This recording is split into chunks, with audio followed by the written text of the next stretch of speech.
This video seeks to explore and propose a Geo-Rail trail in Tasmania's Derwent Valley. So what is a Geo-Rail trail?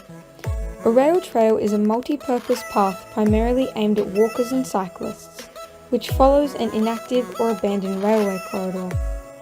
Railways are generally flat, direct, structurally sound and link two or more towns or places of interest, making disused railways perfect for developing a solid, accessible and purposeful track. Geotrails aim to deliver and facilitate geotourism by linking geosites or geoheritage features of interest, providing interpretive and informative information at each site, allowing the visitor to be engaged and immersed in the experience. Geotrails commonly involve either walking or driving from site to site and can exist on a broad range of scales. In their own right, both rail trails and geotrails have been successful in promoting and delivering sustainable tourism. This proposal aims to combine the two practices, resulting in a Geo-Rail trail that is educational and enjoyable for a variety of audiences. Tasmania is known for its natural wonders, charming towns, wildlife and history. Tasmania is also the second most geodiverse place in the world. The proposed Geo-Trail is located in the Derwent Valley, running from Mount Field National Park to Medina. Mount Field to Medina would be an excellent location for a Geo-Rail trail for a number of reasons. The first is the existence of an abandoned railway. The Derwent Valley Railway has been inactive since the 1990s. In itself, the railway has secondary geoheritage significance, as among other purposes, the railway was once used for hauling osmiridium ore from the Adamsfield mine in the 1900s. The second is the geoscientific, geoheritage and geodiversity value of the two areas it connects. Mount Field is one of Tasmania's most geodiverse national parks, featuring glacial and periglacial landscapes and a range of geological substrates. Medina lies only a few kilometres south of the extensive Juni-Florentine karst systems, which feature Australia's deepest cave. Both sites have cultural value, with rich First Nations and post-European mining history.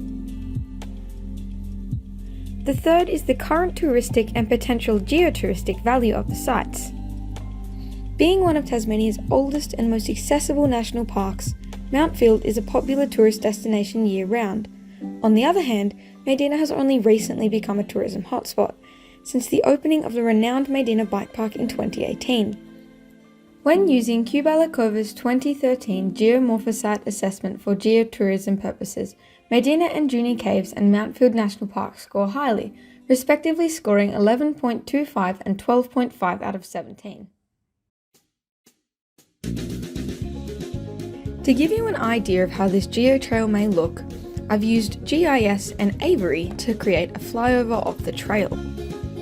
As the proposed trail follows the disused railway and features of interest are not directly on the track, side trips, which follow either established paths or roads, would be required to access, view and explore the features and can be done at the leisure of the visitor. Starting at Mount Field, a recommended feature to visit is Russell Falls. The waterfall descends over horizontal marine Permian siltstone benches, faced by vertical layers of resistant sandstone. Continuing along the railway, a side trip could be made into Marriott's Falls, which although is less accessible, is equally as stunning as Russell Falls. Arriving at Medina, there is opportunity to rest and enjoy the facilities that the town provides before heading a few kilometres up the road to the Juni Cave State Reserve, where one of many entrances to the extensive limestone karst system can be observed. Heading back down to Medina, the last stop, Medina train station, is a great place to feature interpretive and informative information surrounding the cultural history of the area and the railway. To further explore the feasibility of the proposed Geo-Rail trail, an extensive constraints analysis would need to be developed. Some of the immediate constraints include alternative uses, track ownership, and facilities. To highlight just one, rail trails usually involve the removal of the railway in order to use the railway corridor.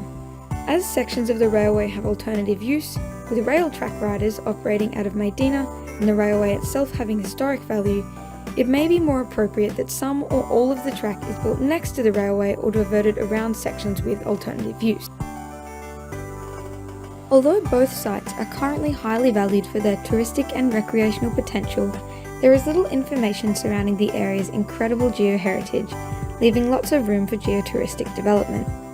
The development of a Geo-Rail trail builds upon the current trajectory of the area, however uses geotourism to explore the generally unrecognised geoscientific, geoheritage and geodiversity values of the area.